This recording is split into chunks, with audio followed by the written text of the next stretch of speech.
La mayoría de nuestras decisiones implican un diálogo interior. ¿Debo aceptar este trabajo, quedarme en casa o viajar, casarme o seguir soltero?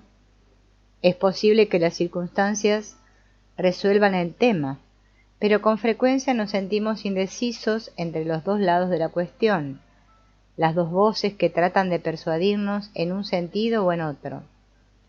Este conflicto interior, que puede ser al mismo tiempo una orientación y una tentación, se denomina desde tiempos remotos un daimón. Los antiguos griegos utilizaban este término para referirse a todo espíritu anónimo que tuviera un impacto sobre alguien. Platón calificaba el amor como un daimón. Posteriormente Jung lo describió como un espíritu con cierto grado de autonomía, que ejercía una fuerte influencia sobre la vida interior de uno. Rollo May, el psiquiatra existencial, escribió con frecuencia sobre lo daimoníaco, describiéndolo como un poderoso impulso, un deseo imperioso, como el deseo sexual o el hambre. Dijo que para evitar que este daimón se adueñara de la personalidad de uno, había que dialogar con él. Es preciso hablar de ello con alguien y quizá, como hizo Jung, conversar con el propio daimón. El daimón constituye un deseo imperioso que se halla en nuestro interior, a veces en el mundo, y nos induce a comportarnos de determinada manera. Es preciso dedicar cierto tiempo a esta fuerza daimoníaca a fin de averiguar cómo cederle un lugar creativo en nuestra vida. Cuando sientas el deseo imperioso de dar un giro radical en tu vida, ten por seguro que es obra del daimón que te obliga a despertar a la realidad. Cuando descubras una inusitada fuerza en tu voz o tu trabajo, es gracias al daimón. Cuando desees emprender un camino y una voz interior te convine a tomar otro, es la voz del daimón. Por más que es un concepto antiguo, reside en el núcleo de la obra del místico griego Heráclito, de Carl Jung, de W. B. Yeats, de Rollo May y de James Hillman. Aprenderás a convivir con tu daimón cuando tengas en cuenta tus pasiones más íntimas, aunque vayan en contra de tus costumbres y principios. Debes utilizar el diálogo para alcanzar una relación viable con este poder desafiante, pero en última instancia creativo. En el mejor de los casos, con el tiempo, aprenderás a conocer tus pasiones más profundas. Llegarás a reconocer las voces que hablan desde lo más recóndito de tu imaginación. Aprenderás a distinguir a los diablos de los ángeles, las voces del temor de las voces de la esperanza. Quizá llegues incluso a sentirte en armonía con ti mismo por el hecho de dialogar con esas otras presencias. Un psicólogo posiblemente las describiría como figuras fantásticas y te advertiría que no les concedieras demasiada credibilidad, pero a pesar de los peligros, debes tenerlas en cuenta y prestarles la atención que merecen. Cualquiera puede sentir un deseo imperioso que va en contra de lo que es lógico y razonable. Es frecuente que una persona ansíe algo y al mismo tiempo desee en su fuero interno lo contrario. En su juventud, John Keats deseaba fervientemente ser médico, pero el daimón poeta que llevaba dentro se salió con la suya. Marilyn Monroe quería ser una actriz seria, pero el espíritu del atractivo sexual y la belleza se lo impidió. Hoy en día sigue representando para la generación anterior un mito cultural, una diosa más que una actriz. Heráclito decía que el daimón es el destino. Es posible que ese espíritu que llevas dentro y a menudo te induce a hacer algo contra tu voluntad sea la fuerza que conduce a tu destino. Por más que Keats y Monroe tuvieran una visión de lo que podían llegar a ser, algo más poderoso en su interior les dio una mayor presencia en el mundo. Todos estamos sometidos a esa fuerza. Las esperanzas y los planes que nos hayamos forjado quizás sean insignificantes comparados con las posibilidades que se nos ofrecen. Debemos conceder espacio a ese otro yo para que nos convierta en quienes podemos ser. El daimon tiene asimismo un papel preponderante en las relaciones. A veces se quiere lograr que dos personas convivan felices y satisfechas en vez de averiguar por qué se pelean. ¿Qué es ese destino, en el sentido más amplio del término, que hace que esas personas tratan desesperadamente de evitarlo? En sus matrimonios se puede ver la validez del comentario de Heráclito. Evitan lo daimoníaco, que se muestra dramáticamente en la convivencia, y por lo tanto rechazan su destino. Hoy en día la gente busca con frecuencia el modo adecuado y saludable de mantener una relación, olvidando la importancia de sus propias inclinaciones. Tratan de amalgamar su vida con la de su pareja en lugar de que ambos convivan y compartan sus respectivos destinos. Hubo un joven que pasó muchos años esforzándose en salvar su matrimonio al tiempo que malgastaba sus dotes y su vida, desempeñando trabajos muy por debajo de sus cualidades. Acudía desesperado a consulta cada vez que un nuevo matrimonio estaba a punto de naufragar. Por fin, a los 50 y tantos años, tomó la decisión radical de completar sus estudios y emprender la carrera que deseaba. Milagrosamente consiguió reforzar su actual matrimonio y sacarlo a flote. Cuando ese hombre empezó a disfrutar de su propia vida, logró convivir felizmente con su pareja. Es posible que una persona insista conscientemente en casarse o mantener una relación, mientras que otra, desde el interior de esas dos personas o la pareja, desee lo contrario. Esta lucha contra un deseo íntimo y apremiante es responsable de intensos sufrimientos y de muchas de las noches oscuras asociadas con el amor y las relaciones sentimentales. Tú crees saber lo que te conviene y debes hacer, pero misteriosamente la vida te empuja en otra dirección. Esta prolongada lucha, que suele ser tanto interior como exterior, da paso a una noche oscura. Una noche oscura del alma puede conllevar una larga y ardua lucha entre una voluntad y otra, las cuales actúan desde el interior de la misma persona o la misma pareja. La batalla puede continuar aún después de que la pareja se case y organice su vida exterior. Quizás averigües que estas incesantes discusiones no son necesariamente destructivas, sino que dan vida a la relación. Y como dice Jung en su ensayo sobre el matrimonio, quizás averigües que te has casado con el daimon de tu pareja, además de casarte con su persona, y que la suerte de esta está vinculada al yo profundo tuyo. Todo ello hace que el matrimonio y demás relaciones sentimentales sean fascinantes, pero no felices. Es posible que no percibas lo que puede dar aliciente a tu vida.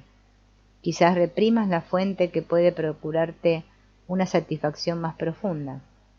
Quizás seas una persona ingenua que acepta las insidiosas lecciones del mundo con una satisfacción superficial.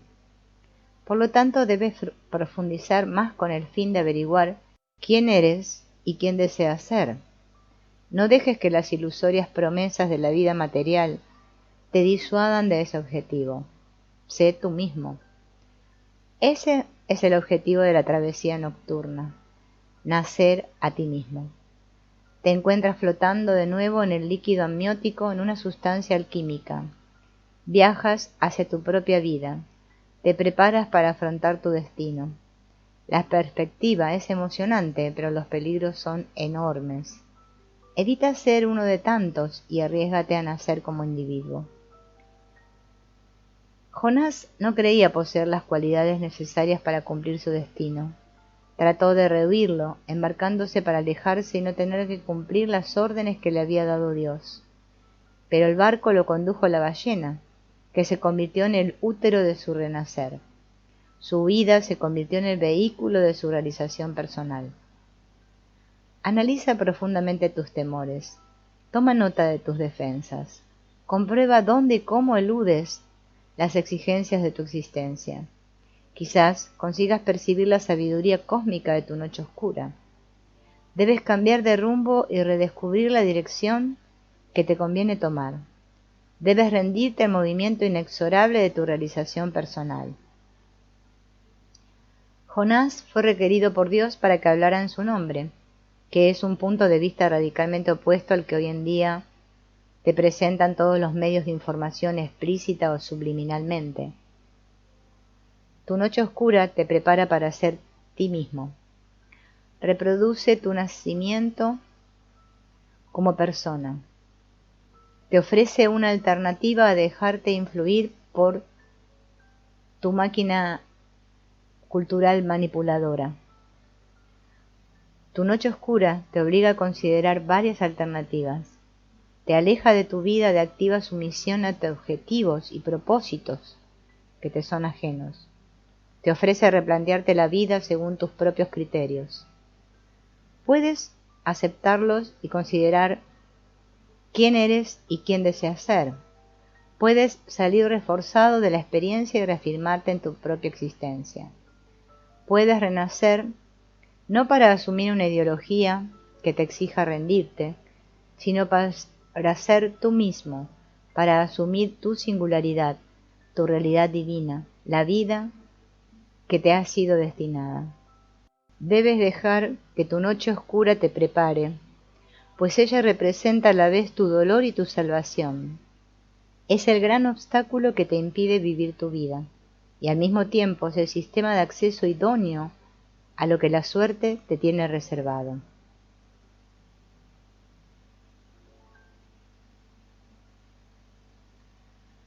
La vida nos transporta constantemente a nuevos niveles de madurez. Cada uno de nosotros es como un barco que atraviesa una larga serie de esclusas, que hacen que nos elevemos o descendamos a nuestro nivel. Pasamos de una fase a otra, cada una de las cuales constituye un reto.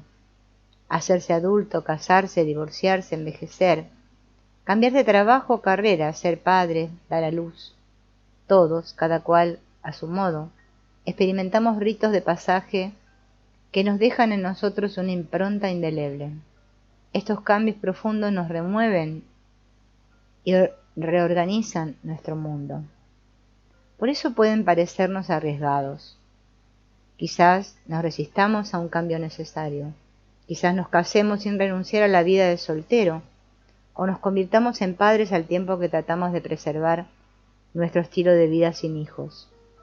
Quizá temamos a la noche oscura que se cierne sobre nosotros, pero debemos afrontarla. Hoy en día, debido a la mentalidad terapéutica imperante, no apreciamos los ritos de iniciación y de pasaje.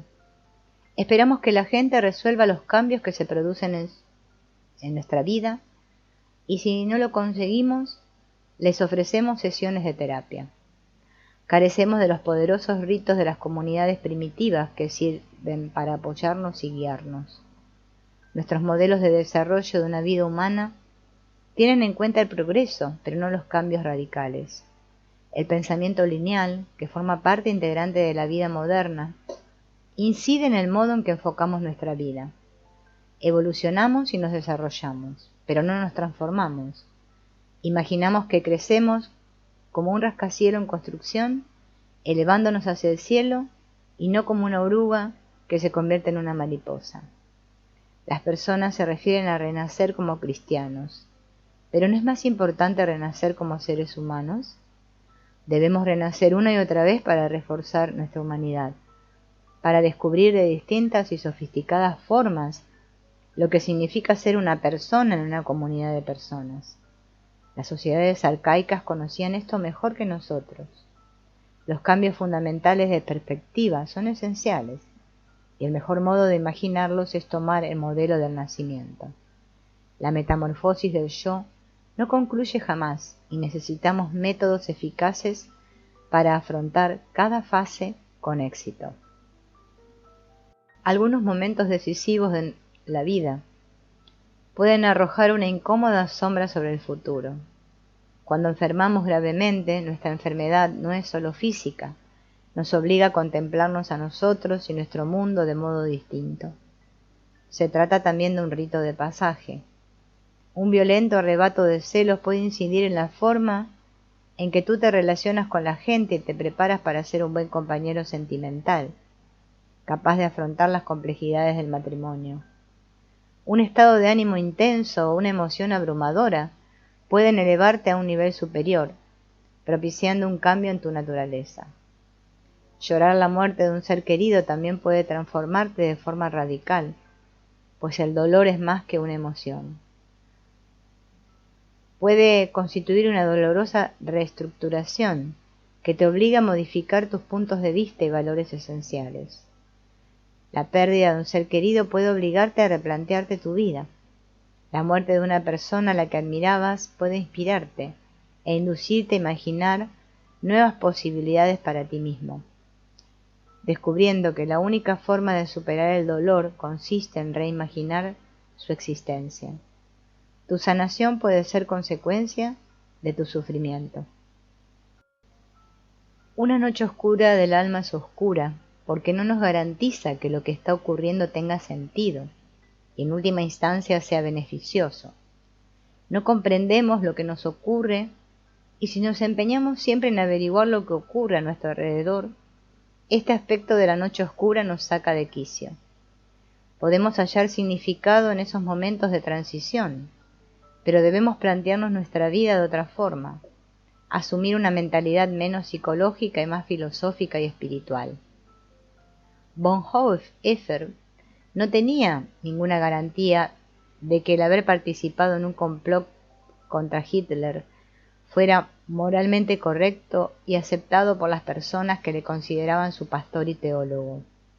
Tuvo que arriesgarse, pero se apoyó en su pensamiento religioso, en su teología. El poeta inglés John Keats, sin duda una de las personas más sensibles y emocionalmente inteligentes de la historia, acababa de cumplir 26 años cuando contrajo una tuberculosis que le llevaría a su lecho de muerte.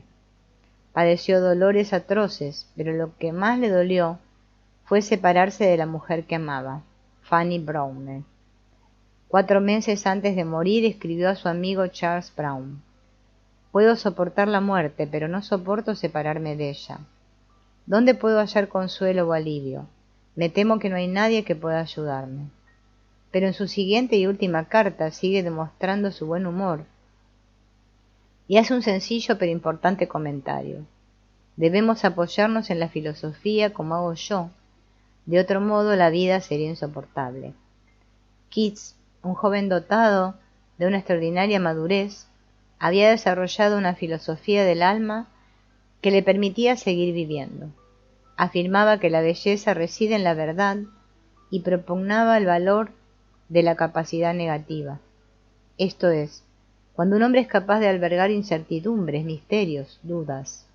Este concepto de ser capaz de albergar incertidumbres y dudas ha inspirado a muchos que han imitado el ejemplo de Keats, quien tuvo que apoyarse en esa capacidad negativa hasta el último momento de su vida.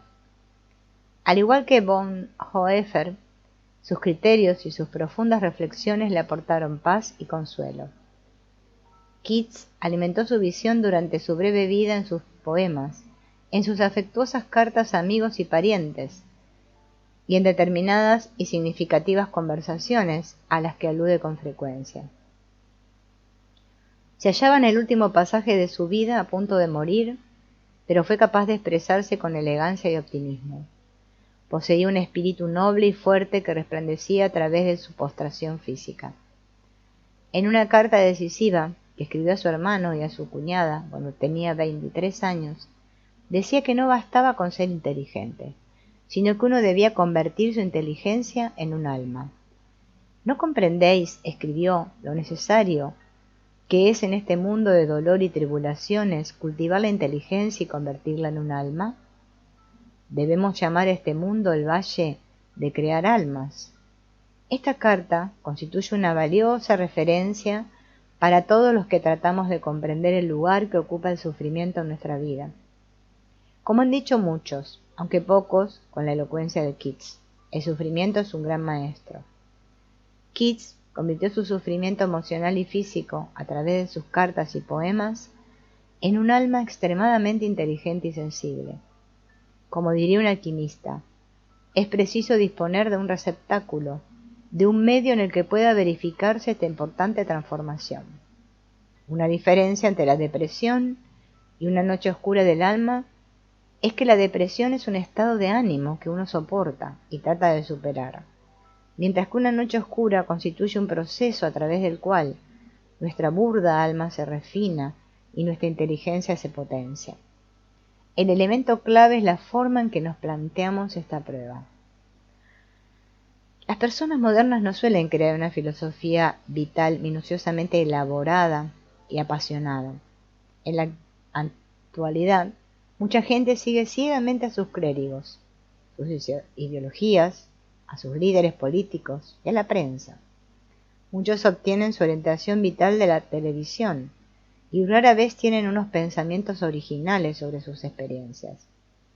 Otros mantienen opiniones basadas en los últimos estudios pero sin elaborar una visión profunda. Están informados, pero no reflexionan profundamente.